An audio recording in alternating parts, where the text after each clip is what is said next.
so we've got all the lumber here, what we call dressed three sides. So we put it on the jointer and we flattened out one face and one edge, took it to the thickness planer and ran it through there to get two nice parallel flat sides.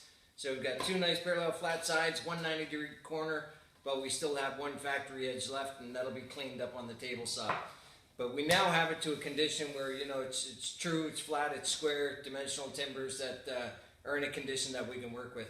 Now, the board I'm doing today is the 3D boards.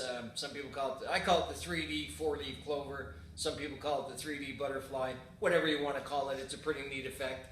A lot of pieces to it, a lot of cutting, a lot of pieces. You'll see as we progress here. All this wood is not for that. I've got some wood milled up here to do a couple of Union Jack boards and a couple other designs. I got the white oak over here going into a separate design as well. For the 3D board, it's just going to be using the black walnut and the hard rock white maple. So that's an update to this stage. Let's take it to the next stage. Okay, so I just finished doing my cut list. The cut list is substantial. Let's see, got multiple sizes in two different species. Got a grand total of 136 cuts to perform to make this 3D end grain cutting board. The 3D four-leaf clover, as I call it. So once I cut those on the table saw, I'm then either going to dial them in on most likely the drum sander, sometimes the thickness planer, but rarely. And when I mean dial in, here's what I mean. For example, I'm going to have to cut both species a piece of 10 millimeter thick, 10 millimeter wide, both in the maple and the walnut.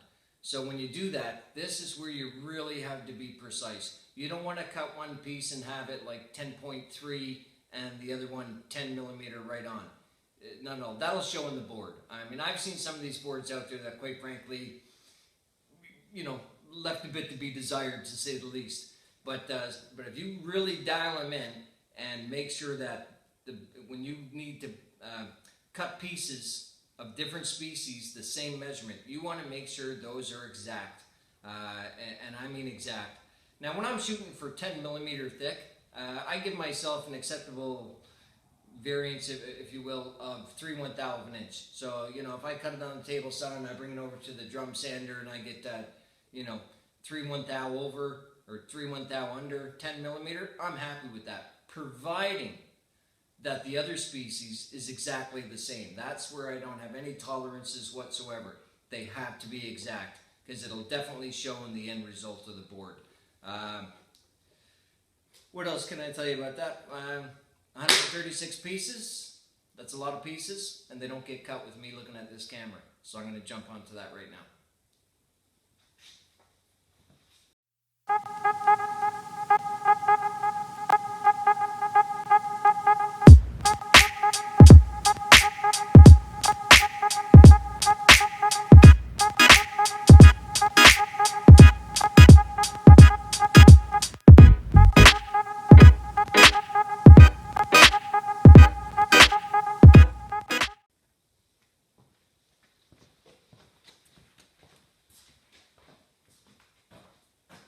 Okay, a little side note here on the cutting of the wood. You know, I've got, I mentioned 137 or 136 cuts or whatever it was. That was individual little pieces that I'm going to glue together for the first stage boards. In fact, first I make two boards, and then I cut those up and mix them together to make the final end product, the 3D board. But to start with, you know, you watch me mill up the wood. Now, when I milled up the wood, I ended up with, you know, pieces like this. Now, I mentioned I need pieces like 10 millimeter, 12 millimeter, 3 millimeter. You can't just run this through the table saw and cut 3 millimeters off of this. And the reason being is the grain is actually running like this. This is what they call a plain sawn piece of wood, so the grain is more horizontal. When I do the glue ups on my board, I want my grain to be this way. So what I want to start with is I want to have a piece, whatever thickness I need, 5 millimeter, 3, 10 millimeter, whatever it is, but I want it to be 1.5 inches thick as well. So what I do is I mill it down to this size, as you've seen, and I'll pieces that I have where the grain's going like this, I'll cut them every 1.5 inches. That way when I stand them up now, like this one here and the rest of these, at 1.5 inches thick, I now have the grain going up and down. So, I mean, on some of them it's a little bit like a rift-sawn grain, a little bit vertical, but it's not a horizontal grain. And this is all needs to be taken into consideration for the expansion and contraction of the board, so that it won't split apart, the glue joint won't work itself apart due to expansion and contraction. All my boards are what I call heirloom boards, because they will be heirlooms. You'll be passing these down to kids if you have them, or grandchildren, or whatever the case may be. They're going to last a long time. And it's because of taking things into consideration, such as the grain configuration and how you glue them up. Another thing you'll never see me do, and I'm seeing this more and more out there in the industry, which are end grain cutting boards. And they'll take a beautiful end grain cutting board, and then in the middle of it they'll put some edge grain. You cannot glue edge grain to end grain. You can, but the glue joint will tear itself apart. So it's not something you'll ever see in any of my products. But yeah, so now that I'm down to random widths, but 1.5 inches thick, now I'll start milling these up at 3mm strips and 5mm strips and 6 and 8 and 10s and all the way up to 24mm. And so that's where we're at right now. So now I'm going to start cutting the actual sizes I need.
let's see. So we've had these in the clamps overnight. It was a late one last night. I think it had to be going on midnight by the time I glued these up and put them in clamps. These 3D boards are time consuming enough as it is, but when you've got 15 other projects going on in the shop and all with a deadline, and the videotaping, I'm not that great at setting up camera angles and whatnot. The videotaping adds a lot of time to this as well. I'm not much for setting up different takes. I mean, I shoot what I shoot, I say what I say, and I don't bother doing a reshoot, so whatever it is comes out of my mouth, that's what you're going to end up watching. But so here we are, next day. We're going to take these out of the clamps now, and we'll run them through the thickness planer, get them nice and flat, and then we'll start cutting them up again on the table saw. A lot more cutting to do. There's another 146 cuts or 136 cuts. What is it? Oh, it's still early. I'm still working on my first cup of Java, so I can't even do the math right now. But lots of cuts anyhow. And so we'll plane these down. We'll get them cut up. And then once these are cut up into, I'll be cutting these actually in 1.5 inch strips. And then when I cut them, I'll show you here. All right, this is was another 3D board that's actually in the process of being made right now, off camera. So this was a long board, same as this. So now with this one, I run it through the thickness planer, got it nice and flat, and then I cut it every 1.5 inches on the table saw. And now when I cut it every 1.5 inch pieces, I now flip them up like this. This is now the end grain surface here on the top. So now once I have these are what I'm going to start milling down now into different thicknesses. Some at 3 millimeters, some at 8 millimeters, some at 24 millimeter, and everywhere in between. So got to cut all these, and then run these through the drum sander. I spoke a bit about how, you know, there's zero tolerance for having this one and the competing one the exact same. I'll show you the competing one here. Bear with me. Alright, so you can see this one is the exact opposite of the one beside it, right? So, because what you got is, you know, you got dark, the Padauk, African Padauk on the end, and you got maple on the end. So they're complete opposites of one another. So when you cut these down into different sizes, and you mix and match the sizes with the opposite grain configuration or species, if you will, that's essentially what ends up giving you the 3D effect. So, yeah, cut these down into 1.5 inch pieces like this, then cut these down into different sizes like this, run them all through the belt sander, and through the drum sander rather, down, and making sure that this one, every one that I cut at this, at 10 millimeter or whatever millimeter it is I'm cutting, is the exact same as this one here. If this is 10.2, this one here has to be 10.2. Like I say, I don't care if I'm shooting for 10, I don't care if it's 10.3, or under 3 points under 10 millimeter. That's okay with me, providing that both of these are exactly the same, because that's really what's going to show up in the board. So we'll jump right on that, get these out of the clamps and get rocking.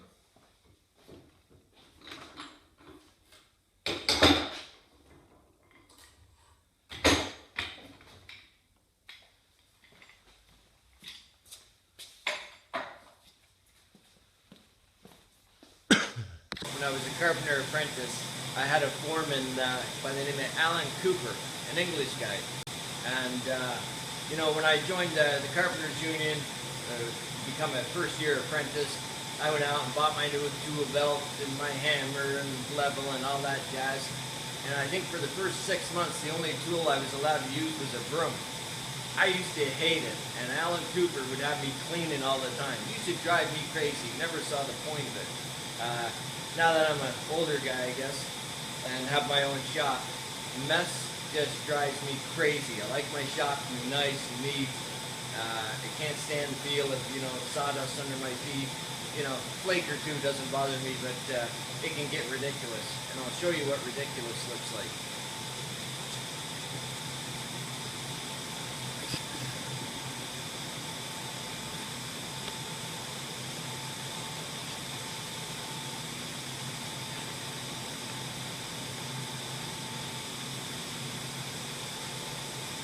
This is what I call ridiculous.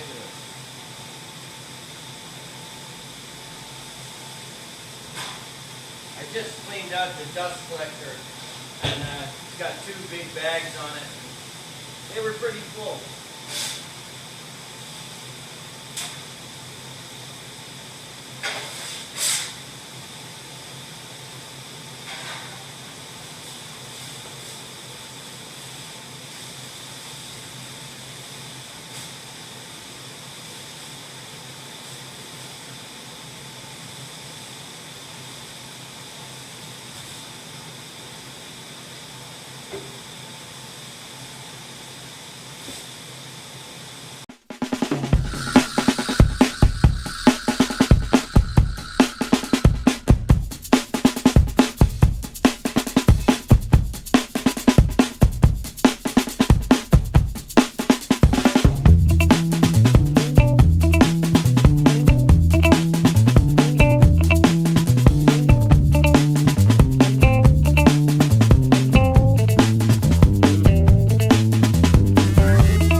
Okay, so I've got all my pieces cut up into their appropriate size strips within 1.5 to 2 millimeter. There's a lot of different strips here, and all of these strips now have to be taken to the drum sander and brought down to their final thickness. And it's just, it's a lot of strips. It's a very monotonous, repetitious thing to do, but it's a necessary evil to get these down to their precise measurements so that that 3D effect is nice, sharp, and crisp, and looks the way I want it to look. So, like I say, the big important thing here is that when you're doing the opposites, which I'll show you here. There you go. There's, you see the opposite pieces. Is to make sure that whatever this one ends up precisely. And I mean precisely. No room for error there. So I'm going to start this. I've got a tedious task ahead of me. It's even worse than you know, because you're looking at this pile here thinking, geez, that's a lot to go through the drum sander. What you don't know, and I'll give you a little peek here.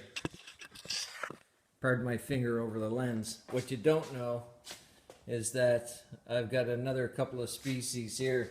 This is Sapelli, or sorry, this right here is Sapelli and Hard Rock Maple. This is African Duke and Hard Rock Maple. And these will also be 3D boards. So I have all these strips to run through the drum sander as well. So I'll be doing that for a little while.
see, day 3. Speaking of day 3, normally I have a 6-day turnover on these 3D boards, and that's simply because I make so many at one given time. For the sake of the video, this is now day 3 and we'll finish it up today. But it's actually not cost effective, not very productive, only to make a couple. Because there's so many times that you've got to set the table saw and the drum sander and the thickness planer. It makes a whole lot of sense to make 10 or 15 or 20 of these at a time, and you know, set the table saw once, cut enough for 20 of them, and away you go. Because to only make a couple at a time just takes you spend a great deal of time, believe it or not, in adjusting the measurements on the tools. So, but for the sake of the video, I wanted to do this quick because, no offense, but I don't take a great deal of joy in doing the videos. They really slow down production throughout the shop on everything. So, and I'm not that good at it, quite frankly, but I get requests for them. So I thought, hey, what the heck, started off with being requested to do shop tours, and I think about 8 months of being asked to do one of those, I finally got around to doing it. And it seems that's created an avalanche now of people requesting, oh, do a video on this, do a video on that. So I'm trying to accommodate the best I can. So don't critique the video quality because that, I often tell people if it's not made of wood, I don't know anything about it. So videos, not my specialty. Wood, that's my specialty. So okay, so it's day 3. These have been sitting in the clamps overnight. And so the objective today is to take them out of the clamps. And you'll see, now when I glue these up, you get the glue oozing out. So I clean that up. Underneath the clamps, you'll have a bit. I'll scrape that off with a chisel. Simply because, believe it or not, the glue is worse on my tools, on the knives, on the thickness planer, than the actual wood is. Same as the sandpaper on the drum sander. The glue will gum it up. It's a bear to try to clean off. So it'll ruin sandpaper and dull your knives. So as much of the glue as you can scrape off, the hardened glue, scrape off as much as you can. Now, I use these, if you're looking at that, that's actually a wine cork on the chisels. So I don't drink myself, but I have friends that drink, and I ask them to give me their wine corks, and I put them on the end of my chisels, and protects the edge. Anyhow, back to this. I use, I'll show you a piece of ABS, 1/2-inch ABS pipe, a couple of blocks of wood on the end. I use those for glue ups, as opposed to just trying to do the glue up on my table.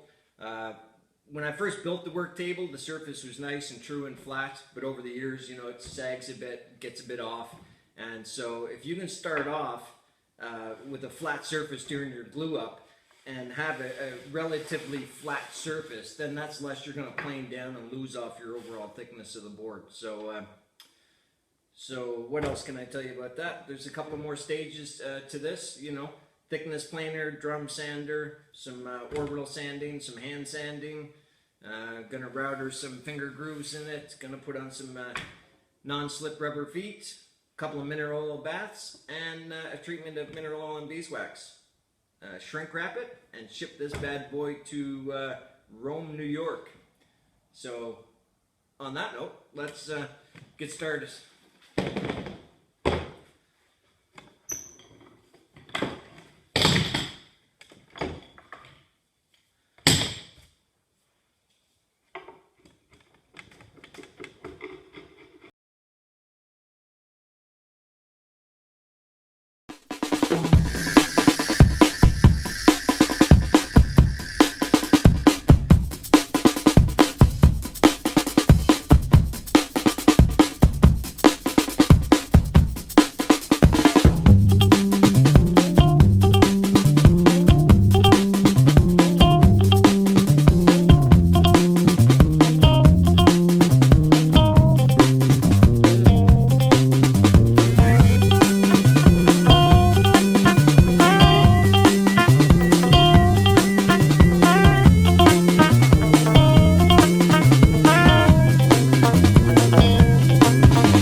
Ah, okay.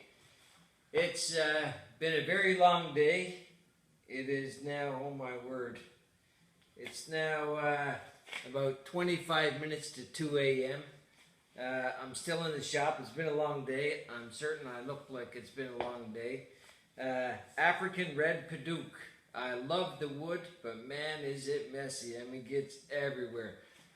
I don't even know what my face looks like. It's probably all red. I mean, I have to go in the house and wake everybody up, take a shower, because there's no way, you got to tiptoe through the house. You can't even touch anything. The shop is a right mess. Anyhow, what is it, 20 to 2? So I'm rambling a bit. Anyhow, okay, so the board's all sanded, nice and smooth. Got it down to a 320 grit. Oh, man, that feels sexy. So right now what I'm going to do, I've got a little jig here that fits my router. Well, I guess it'll fit any router. But what I do is I send my blade out to 1/2 inch, and this my guide will go in the base of the router. Will fit in between here. Only allows it to go in so far. Centers it on the board. Puts little finger notches. So I'll get the finger notches done, and then drill it out for the non-slip rubber feet, and whip it into the mineral oil bath. And then I think I'll go get a bath myself, or a shower anyhow. So, let's get on with this.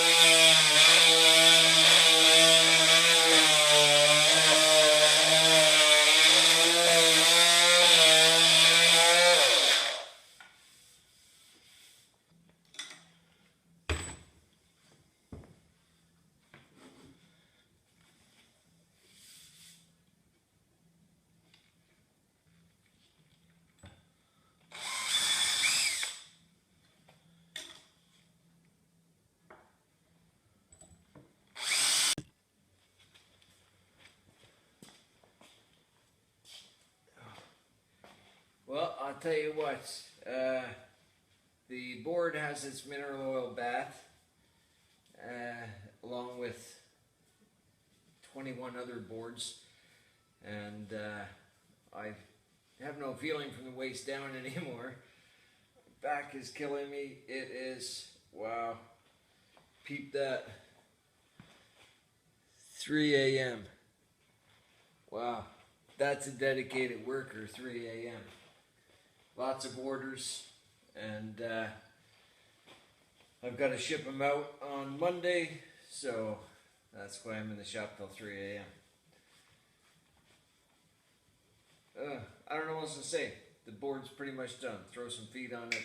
I'll show you the finished product tomorrow if I wake up. Anyhow, good night, good morning, something like that. 3 a.m. I'm out of here.